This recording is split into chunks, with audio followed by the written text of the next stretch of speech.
There are certain works of art that, at first glance, seem unreal, like something from a fantastical dream. Before us is a remarkable cityscape, and it's difficult at first to even understand what place this is. To some, it might look like St. Petersburg. On the right, a building stands that is very reminiscent of the Hermitage.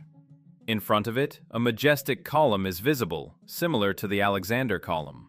And a bit lower, on the steps, stands a rostral column adorned with the prows of ships, a perfect match for the one in St. Petersburg.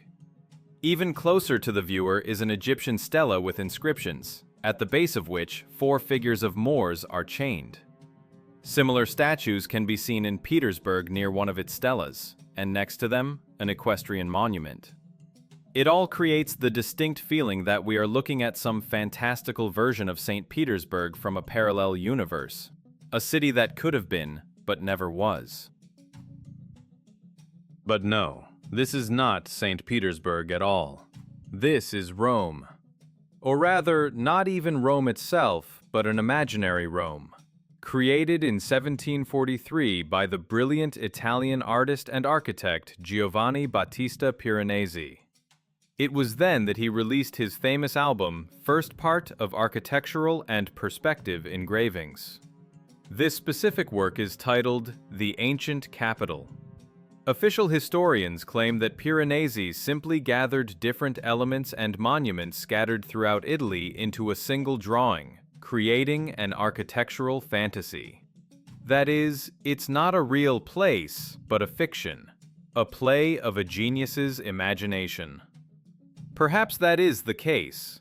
Perhaps Piranesi was merely a talented fantasist and compiler, but his drawings are striking not only for their detail, but also for their strange, obsessive logic. Why do the same motifs constantly repeat themselves in his work? 4 chained Moors, an equestrian monument, rostral columns, triumphal arches, Egyptian obelisks, and vases. We find all these elements in the real Rome and the real St. Petersburg. Only in Piranesi's work they are gathered in one place that, we are assured, never officially existed. Official history calls this a capriccio, an architectural fantasy. But if it's just a fabrication, why do we find the same strange, repeating details both in the engravings and in reality, in different cities around the world? It's as if the artist left us an encrypted code. This encrypted code runs through his entire body of work, manifesting in the persistent repetition of the same enigmatic images. These are not random strokes, but a system of symbols, the key to which seems to have been long lost. Again and again in his engravings, we see 4 powerful figures of Moors, chained to the base of an Egyptian obelisk. Who are they? Captives? Guardians? Or an allegorical depiction of conquered peoples? Next to them, a monumental equestrian statue invariably appears, frozen in motion, an eternal symbol of power and triumph. Majestic triumphal arches, adorned with intricate carvings, and rostral columns like beacons of a vanished maritime empire complete this picture. These elements wander from one sheet to another, creating not just a series of works, but a single narrative, a language we have forgotten how to understand. And the most astonishing thing is that this code is not only written on paper, it is cast in the bronze and carved into the granite of real cities. We find these very same symbols, with startling precision, scattered across different corners of Europe. Traces of this mysterious system are visible not only in ancient Rome, but also in the much younger St. Petersburg, a city built in the 18th century, seemingly from scratch, suddenly turns out to be filled with the same architectural quotations. This raises an uncomfortable question. How could such complex and specific ancient motifs appear in a new northern capital if official history claims it was built on a blank slate? It creates the impression that both Rome and St. Petersburg are merely fragments of something much larger, pieces of a single cultural space, a destroyed mega-civilization whose architectural language was universal. To solve this puzzle, one must understand who Piranesi himself was. The official version paints us a portrait of a solitary genius, an artist fantasist. But the facts suggest otherwise. Giovanni Piranesi was not just a creator. His name became an entire brand. He headed a huge and incredibly productive workshop from which hundreds, if not thousands, of the highest quality engravings emerged. This workshop operated like a well-oiled machine, attracting the best draftsmen and engravers of its time. When we are dealing not with a single artist, but with an entire industry, the version of dark fantasies begins to seem naive. Could a whole team of professionals have spent decades engaged only in illusions? Or did they have another, far more important mission? Perhaps they were not inventing, but documenting, with frantic haste. They were recording on paper the remnants of a world that was rapidly disappearing before their eyes. A world that future generations were meant to forget. They weren't dreamers. They were the last chroniclers of a lost reality. And in their archives, there are artifacts capable of shattering our conventional understanding of history. Take this vase from Piranesi's workshop. At first glance, it's an ordinary ancient artifact. But a single detail on it blends eras and civilizations in a way that shouldn't be possible. This magnificent vase, known as the Cult of Ibis, is considered part of the series Antique Egyptian Vases, attributed to Johann Bauer Fischer, who was active in 1721. However, many researchers suggest that this work also came from the hands of masters in Piranesi's workshop. At first glance, everything seems logical and raises no questions. Before us is a drawing of an ancient artifact whose title directly points to its content and origin. The cult of the sacred ibis bird is, without a doubt, from ancient Egypt of the pharaoh's time. There seem to be no mysteries, and one could simply turn the page.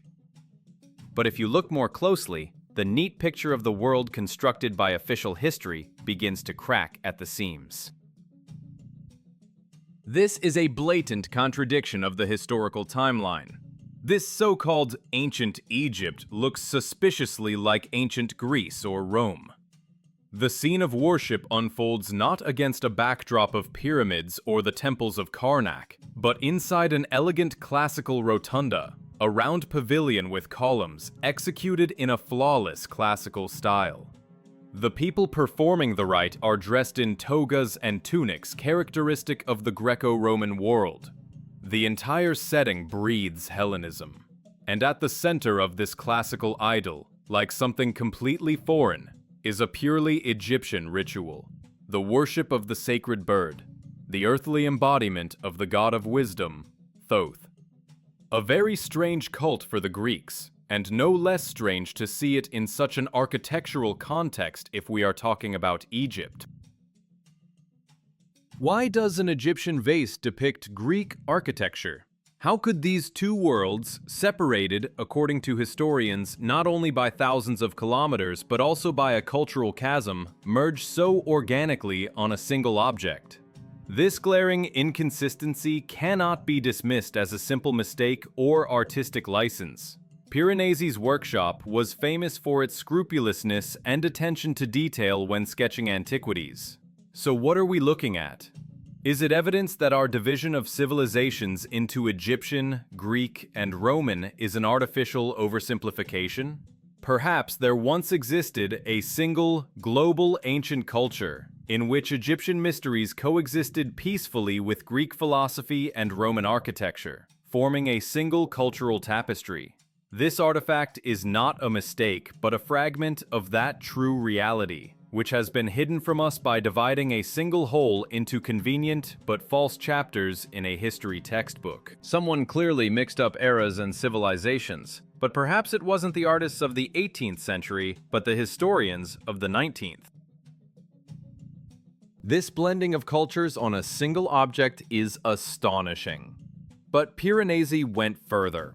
He documented gigantic structures that historians consider the product of his dark imagination. But what if these places are real and have been hidden from our eyes to this day? This world of blended cultures, captured on antique objects, was just the tip of the iceberg. Beneath it, deep in the earth, lay hidden structures so grandiose that it was easier to declare them a product of a troubled imagination than to admit their reality.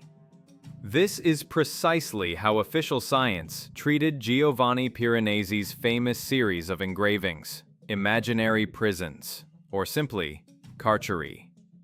Historians and art critics like to say that the artist was obsessed with the idea of dungeons, that these dark, oppressive spaces are merely a projection of his own fears and melancholy. This convenient psychological explanation allows them to close the subject and avoid asking uncomfortable questions.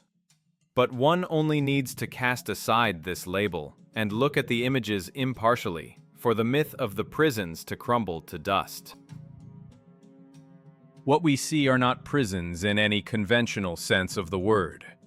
The first thing that catches the eye is the colossal, inhuman scale. The tiny figures of people scattered throughout these spaces only emphasize the giganticism of the architecture. They look like ants lost in the mechanism of a giant clock. Vaults disappear into impenetrable darkness. Stone arches and bridges intertwine at dizzying heights. This is architecture built not for humans, but for giants or gods. The second and most important argument against the prison theory is the complete absence of what makes a prison a prison. Where are the rows of solitary cells with bars? Where are the guard posts and locking mechanisms? None of that is there.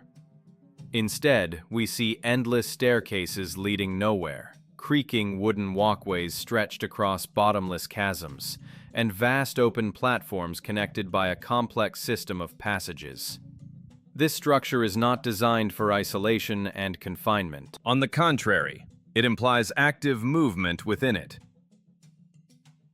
Moreover, these subterranean spaces are filled with strange, massive machinery. Giant winches, pulleys, levers, and wheels entangled in thick ropes. Why would any of this be in a prison? These devices are more reminiscent of elements of a huge factory, a port terminal, or the technical hub of some global project. These are not dungeons, but gigantic underground complexes, clearly created for something much greater, for performing some grandiose functions that we can't even imagine today. You'll just never be allowed in. But proof of the reality of such structures exists to this day. One only has to look at the so-called cisterns in Istanbul, for example, the Basilica cistern. We are told that this underground palace, this forest of hundreds of marble columns with carved capitals, was merely a reservoir for storing water. But does a simple water tank require such incredible complexity and elegance? This explanation seems as unconvincing as the version of Piranesi's dark fantasies. It's more likely that in both Turkey and Italy, fragments of these colossal underground systems still survive, their true purpose hidden from us behind innocuous labels. Piranesi wasn't imagining things. He descended into these subterranean worlds and sketched them before they were finally buried or flooded. If such cyclopean structures existed underground, then what was on the surface? Piranesi's engravings show us not only ruins, but also provide a key to understanding when and how this world was destroyed. One small detail among the ruins turns everything upside down. Above these giant subterranean worlds stretched a surface dotted with no less grandiose ruins. Piranesi and his workshop documented them with the same scrupulousness as the complexes hidden underground. In the 18th century, a huge number of engravings and drawings appeared, depicting both existing and lost structures. The lion's share of these works is attributed to Piranesi's circle. On these sheets, one finds both whole, undamaged buildings and picturesque ruins. With the ruins, everything seems clear. It's known that the artist indeed traveled a lot and made sketches from nature. One such work is Capriccio with a fountain, fallen columns, and figures of satyrs. But it is here, in this seemingly pastoral scene, that a detail is hidden. One that is rarely noticed but has the power to fundamentally change our perception of time.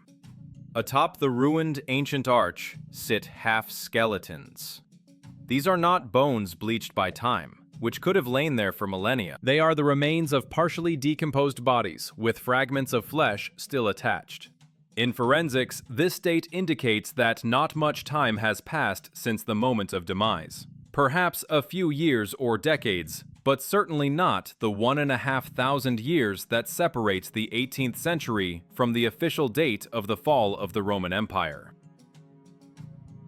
This grim detail is a direct indication that the cataclysm that destroyed the ancient world happened relatively recently in relation to Piranesi's own time. If an artist in the mid-18th century could sketch remains from nature that had not yet fully decomposed, it casts immense doubt on the entire conventional timeline of antiquity. It turns out that the majestic ruins presented to us as evidence of events in the distant past might actually be the traces of a cataclysm that occurred in the 16th or 17th century. But Piranesi was not only a witness to the aftermath of this disaster.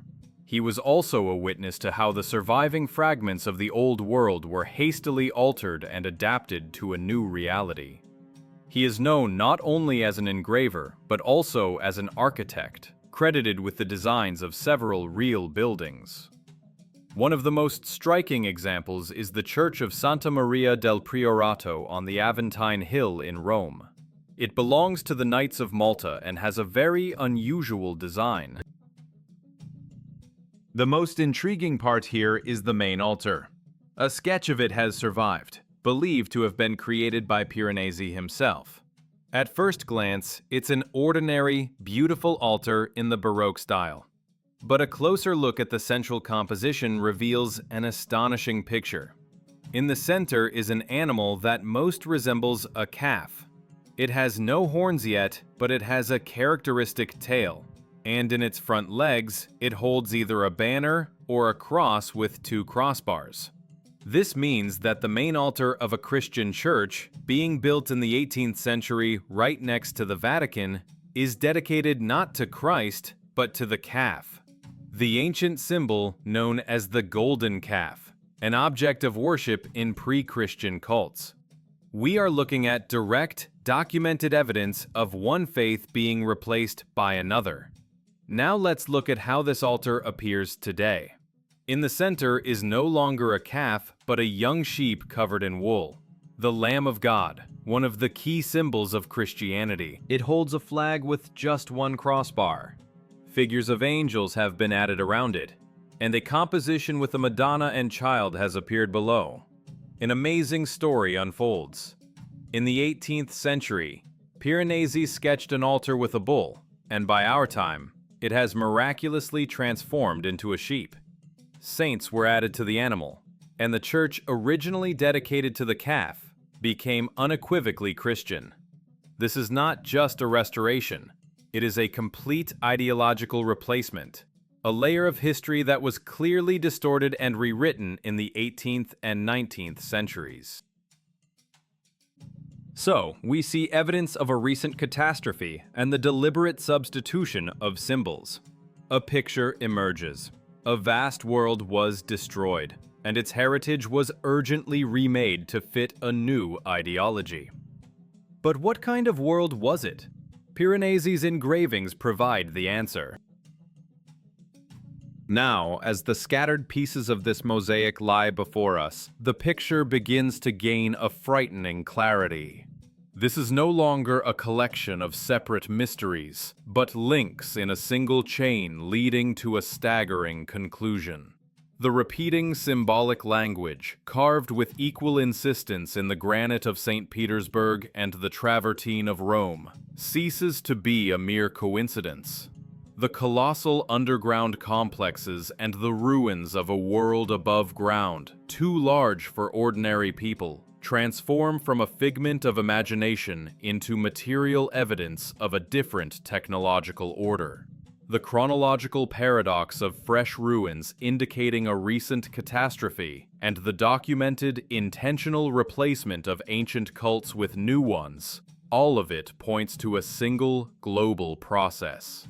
A process of destroying one world and building another on its rubble, with a completely rewritten history.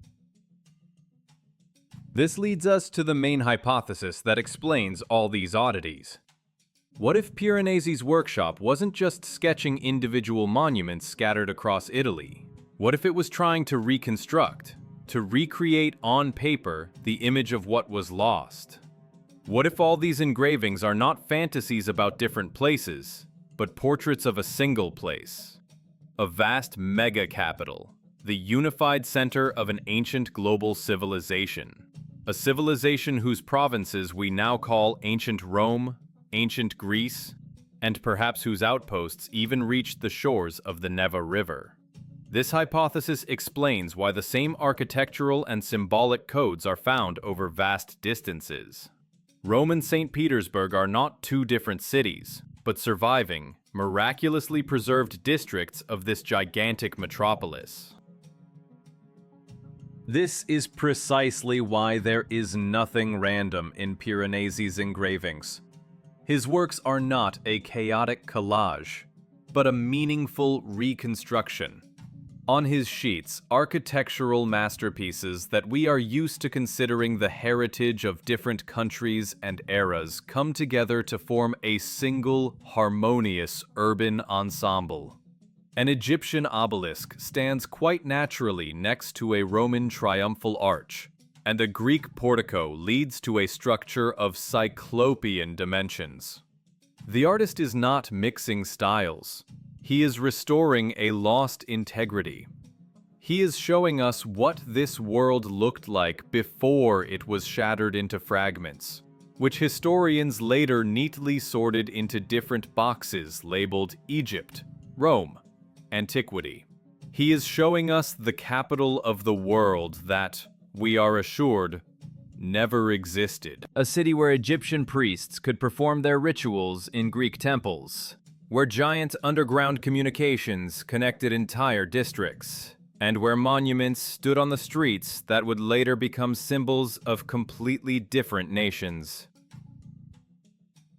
But every civilization has its creators. This entire titanic world with its inhuman architecture and global scale could not have appeared on its own. Someone designed and built it. Official history offers us a canonical image of its creators. Beardless, perfectly formed gods and heroes who descended to us from Greek statues and Roman bas-reliefs. This image is so familiar that it seems to be the only one possible. But what if this is just part of that same great substitution we already saw with the altar? What if the real faces of that world's builders were deliberately erased from history? But every civilization has its creators. If this world was real, then who inhabited it? Official history shows us beardless Greeks and Romans, but here too, Piranesi's workshop left us a portrait that completely shatters this stereotype. In this grand and ruined world that Piranesi so persistently documented, one final, most important question remained. Who inhabited it? Who were the titans who erected cyclopean underground structures and adorned cities with monuments that would later become symbols of different empires? Official history, along with classical art, provides a clear and familiar answer. It shows us the harmonious, idealized faces of beardless athletes, wise senators, and divine emperors. It is this flawless Greco-Roman archetype that was elevated to an absolute and presented to us as the face of the creators of antiquity. This image is so firmly imprinted in our consciousness that any other seems unthinkable, barbaric, alien. But it is precisely such a completely alien image that has been preserved in the archives of Piranesi's workshop, like the last, unerased page from a torn-out book. Among the hundreds of engravings of ruins and architectural masterpieces, there is one astonishing portrait. This is not the face of an athlete or a philosopher with delicate features. Before us is a stern, powerful face, framed by long hair and a full beard. It is the face of a warrior or a ruler, full of inner strength and dignity, whose gaze pierces through the centuries. A note on the work indicates that the drawing almost certainly copies an ancient statue of the Dacians, bearded warriors with long hair, known for their desperate resistance to Rome. But whoever he was, a Dacian, a Scythian, or, as one might assume from his features, a Slavic prince, his image completely shatters the stereotype of the ancient man that has been forced upon us. And here the main question arises. If such a statue existed in reality and was sketched in the 18th century, then where is it? And where are the others like it? Why have thousands of images of beardless Apollos and Caesars survived in massive numbers, while figures of this type seem to have evaporated, disappearing from museums and from the pages of history? Is this not the final and most compelling proof of a global falsification? Could it be that these very people, the bearded warriors and sages who were later called barbarians, were the true builders of that great civilization, whose legacy was appropriated and reformatted? Now, all the clues gathered in this investigation form a single coherent picture. Piranesi's engravings are not just art. They are a map leading to a forgotten reality.